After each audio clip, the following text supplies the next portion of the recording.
আসসালামু আলাইকুম রহমতুল্লাহ বরকাত। শাকিল ভাই, জানি না আপনি আমার সম্পর্কে কতটুকু জানেন। ভাই, আমার নিয়ত সাফ ছিল। আমি অনেক কষ্ট করেই লেয়ারগুলো উঠাইছিলাম ভাই। ভ্যাকসিনের টাকা কমানোর জন্য আমি ভ্যাকসিন করাটা শিখছি। ইভেন আপনার কাছ থেকে অনেকগুলো মেশিন আনাইছি, ঠোঁট চাকা আমি নিজেই দিছি। অনেকগুলো ভ্যাকসিন আমি নিজেই করছি, ফাউল পক্স ভ্যাকসিন নিজেই করছি ভাই। আলহামদুলিল্লাহ, আমি আনস্কেল না, আমি অনেক চেষ্টা করছি অনেক কিছু কাজ নিজে করার জন্য, কস্টিংটা একটু কমিয়ে আনার জন্য। এরপরেও ভাই, আরেকটা যে বিষয় আপনাকে বলে রাখা ভালো, সেটা হচ্ছে ভাই, আমার হাতে হাতে করে অনেকজনকে আমি খামার সেক্টরে আনছি, শিখাইছি।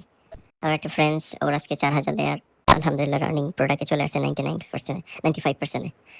আমার আরেকটা বন্ধু, তার 2,000 মোরগ। ভাই, আমি এত কিছুর পরেও আমি নিজে হোঁচট খাওয়ার কয়েকটা ফল্ট ফাইন্ড আউট করছি আমি, সেটা আপনার সাথে মেনশন করি। আমার কথা তো আসলে অনেকে শুনবে না, জানবে না, আমি কারোর কাছে বলতে পারবো না। আপনার তো একটা সোশ্যাল মিডিয়া আছে, আপনি চাইলে সবার কাছে বলতে পারেন। আমি আমার এই ওপিনিয়নটা দক্ষ যে ডক্টর আছে, এক্সপার্ট যে ডক্টর আছে, ওদের সাথে সবার সাথে শেয়ার করছি। ওরা সবাই একাত্মতা প্রকাশ করছে আমার এই কথার সাথে। সেটা হচ্ছে ভাই, আমার মুরগিগুলা ঠিক ছিল। আমি মুরগিকে আরআরএফ ফিট খাওয়াইছিলাম।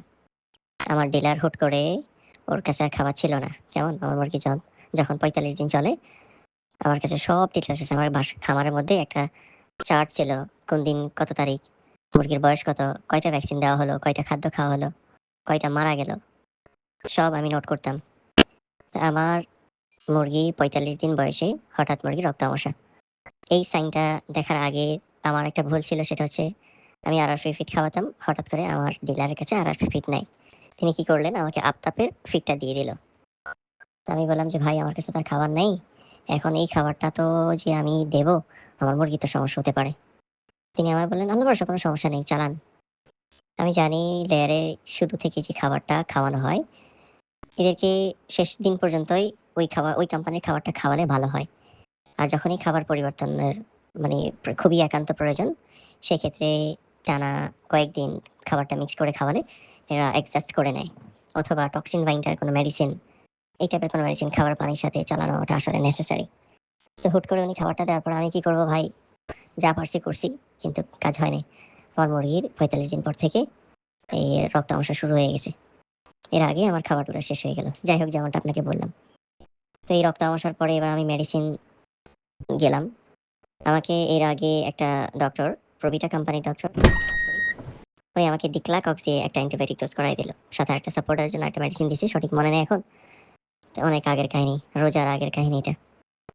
তো হঠাৎ করে 45 দিন পরে যখন আমার রক্ত অংশ শুরু হয়েছে, কোয়ালিটি কোম্পানির ডাক্তার, আমি ওনার কাছে যাওয়ার পর উনি আমাকে ডিমারিয়া দিচ্ছিল। তখন আমি বললাম, ডক্টর সাহেব, ডিক্লাকক্স ডিমেরিয়া সেম গ্রুপ, আপনি আমাকে ডিমারিয়া না দিয়ে অন্য কোনো মেডিসিন দেন, সাজেস্ট করেন। অথবা এই আর কি। উনি আমাকে বললো, না ভাই, এই মেডিসিনটা ভালো, আপনি ডিমারিয়াটা আপডেট এসকেফের আপডেট মেডিসিন, আপনি কন্টিনিউ করেন। দেন ভাইয়া আমি ওনার কথা ধরে কন্টিনিউ করলাম, লাভ হয় নাই। ইনি কি করছেন, রেনাকে দিতেও আমাকে নিষেধ করছেন। উনি আমারে বগিচোকে অনেক কিছু বুঝাইছেন। তো আমি ওনার কথা মতো, ভাই এখন ওই হাতি যখন গর্তে পড়ে পিঁপড়া লাথি মারে, একটা কথা আছে না, তেমনই আর কি। আমি দিক বিদিক হারাই ওনার কথা শুনছিলাম, ধরছিলাম। ভাই, এই টানা 9 থেকে 10 দিন আমার মুরগির অ্যান্টিবায়োটিক চলছিল। মুরগির টাইটার ডাউন হয়ে গেছে। এরপরে কমল মজুমদারের কাছে 18 তারিখে যায় সর্বপ্রথম। কালকে রোজা, আজকের দিনে উনি বললো যে, সারছে, তুমি তোমার মুরগিরে রানীক্ষেত লাগাই ফেলাইছো। সোনালী মুরগি তো স্বাভাবিক, রক্ত আমসার পরে টাইটার ডাউন হয়ে যায়, ওই সময় রানীক্ষেতে একটা বাড়ি দেয়। আমার মুরগির রানীক্ষেতে বাড়ি দিয়েছিল ভাই। 300 মোরগ নষ্ট হয়েছে। আশা করছি সমস্যা নেই, যা গেছে গেছে গা। আর এন এনডি ফুল শট, এনডিও ফুল শট, ওই ভ্যাকসিনটা করার পরে মুরগি আলহামদুলিল্লাহ রিকভার করছে রানীক্ষেত থেকে। এর আগে জ্যান্টাব্যাক, এগুলো দিয়ে অ্যান্টিবায়োটিক ডোজ করছি ভাই। অনেক অ্যান্টিবায়োটিক চলছে আমার মুরগির, অনেক। যাই হোক, মুরগি মোটামুটি রিকভারি করলো। মুরগি এবার শুরু করলো ঠোকরাঠুকরি, কালিজিরা খাওয়ালাম, নিম পাতা খাওয়ালাম, অন্য অন্য লতা পাতা খাওয়ালাম, পিকাসল খাওয়ালাম। এসি কোম্পানি মোটামুটি ঠোকরাঠুকরি একটু নিয়ন্ত্রণ আসছে। এর পরের দিন আমি কি করছি, ওই ফাউল কলারা ভ্যাকসিনটা করলাম। শিডিউল মিস হয়ে গেছে, তাই ভাবলাম ফাউল কলার থেকে আবার শুরু করি। যেদিন ফাউল কলার ভ্যাকসিন করছি, ওই রাত্রে ভাই আমার হঠাৎ ঝড়। ঝড়ের পরে আমার মুরগির প্রায় 180 পিস মারা গেল ওই রাত্রে। পরের দিন 180 পিস মারা গেল। আবার ডাক্তার কাছে যাই, তো বললো যে লিকোসিস্ট হয়েছে, হাবিরা জাবির অনেক কিছু, যাইতে যাইতে 800 মোরগে মারা গেল। আমার খরচা হয়েছে প্রায় 8 লাখ টাকার মতো ভাই। ঘরটা ছবি পাঠাবো আপনাকে। ঘরটা করতে আমার প্রায় 4.5 লাখ 5 লাখের মতো খরচা হয়। জিও শিট দিয়ে করছিলাম, অ্যাঙ্গেল দিয়ে করছিলাম। আচ্ছা যাই হোক, এরপরে আহ, কি জানি মুরগি সবগুলো আশ্বাস যখন মারা যায়, ঈদের আগের দিন ভাই আমি সবগুলো মোরগ বিক্রি করে ফেলাই 1200 মোরগ কাপ্তান বাজারে ফোন করে লোকানে বিক্রি করে ফেলাইছি। যাই হোক, আমি ওই যে মুরগির লিটারটা যেন আমার তারা ক্ষতি না করে সেই জন্য আমি একটা বায়োগ্যাস প্ল্যান্টও করছিলাম। এখানে আমার অনেকগুলো টাকা গেছে ভাই। সো অনেক টাকা ঋণী হয়ে গেছি। মুরগি বিক্রি করে 2,22,000 টাকা পাইছি। আর মুরগির পিছে খরচ হয়েছে প্রায় 8 লাখ 8.5 লাখ টাকার মতো ওভারঅল। আমার স্যালারিতে আমি ধরি নাই। আমার নিয়ত ছিল কি ভাই জানেন, আমি মহল্লাতে পাবলিককে 1 টাকা কমে ডিম খাওয়াবো, আর সেই 1 টাকা আমি মুরগির পায়খানা থেকে উঠাবো। আল্লাহ বলছিলেন নিয়ত সাফ রাখলে আল্লাহ কাজে বরকত দেয়। বাট আমি ভাই নিয়ত সাফ রাখছি, কিন্তু আমার ভুল ডিসিশন। এই যে ডক্টরগুলো আমারে এক হচ্ছে এসি কি জানি কোয়ালিটি কোম্পানির দিল, আরেক হচ্ছে আমার ডিলার আমাকে খাদ্য হঠাৎ করে পরিবর্তন করলো। আসলে ভুল থেকে যারা শিক্ষা নেয় না, এরা মানুষের কাতারে পড়ে না, আমার টিচার বলতো। তো ভাই আমি আসলে ভুলটা কেন হলো ফাইন্ড আউট করতে পারছি, বাট এখন ভাই আমার কাছে না কোনো টাকা নাই। আমি অনেক কষ্ট করছি, করে টাকাটা জমাইছি, এখন আমার কোনো টাকাই নাই। আমার কাছে উল্টা ওই যে ডিলার ঋণ, আমি ঋণ হয়ে গেছি 3 লাখ 3.5 লাখ টাকার মতো ডিলারের কাছে।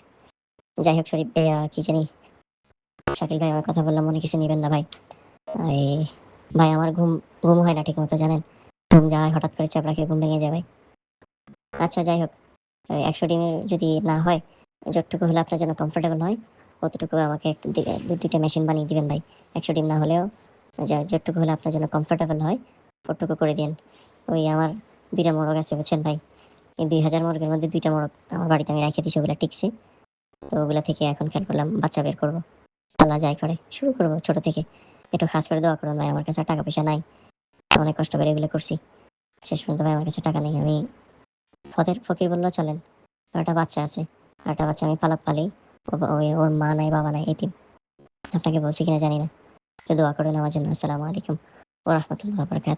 আর ভাই উপকার হবে ওই জিমের মেশিনটার ব্যবস্থা করে যদি করে দেন।